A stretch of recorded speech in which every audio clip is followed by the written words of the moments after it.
বাক্সাত আৰক্ষীৰ ড্ৰাগছ বিৰোধী অভিযান নিচাজাতীয় কেপচুলসহ 3 জনক গ্ৰেপ্তাৰ ৰাজ্যত এতিয়াও অব্যাহত আছে ড্ৰাগছ বিৰোধী অভিযান ৰাজ্যখনৰ ভিন্ন প্ৰান্তৰ লগতে বাক্সা জিলাতো আৰক্ষীয়ে অব্যাহত ৰাখিছে ড্ৰাগছ বিৰোধী অভিযান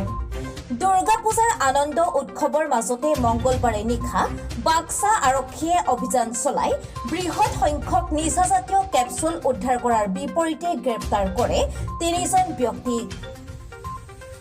গুৱাহাটীৰ পৰা বৰপেটা অভিমুখী এখন যাত্ৰীবাহী বাছৰ পৰা উদ্ধাৰ কৰে নিচাজাতীয় কেপচুলখিনি জানিব পৰা মতে মঙ্গলবাৰে নিশা গুৱাহাটীৰ পৰা বৰপেটা অভিমুখী AS15C 8038 নম্বৰৰ যাত্ৰীবাহী বাছখনত গোৱালপাৰাৰ মবিদুল ইছলামে 52 পেকেট নিচাজাতীয় কেপচুল লৈ আহিছিল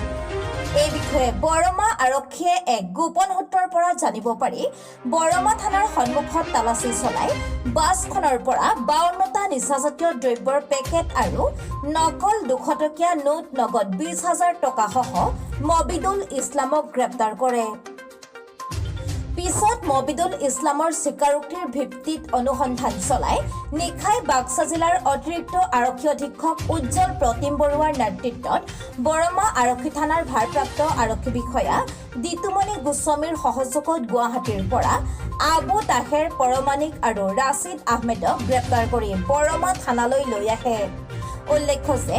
আবু তাহেৰ পৰমাণিকৰ ঘৰ দক্ষিণ হালমাৰা আৰু ৰাছিদ আহমেদৰ ঘৰ মণিপুৰত আৰু মবিদুল ইছলামৰ ঘৰ গোৱালপাৰাত বুলি জানিব পৰা গৈছে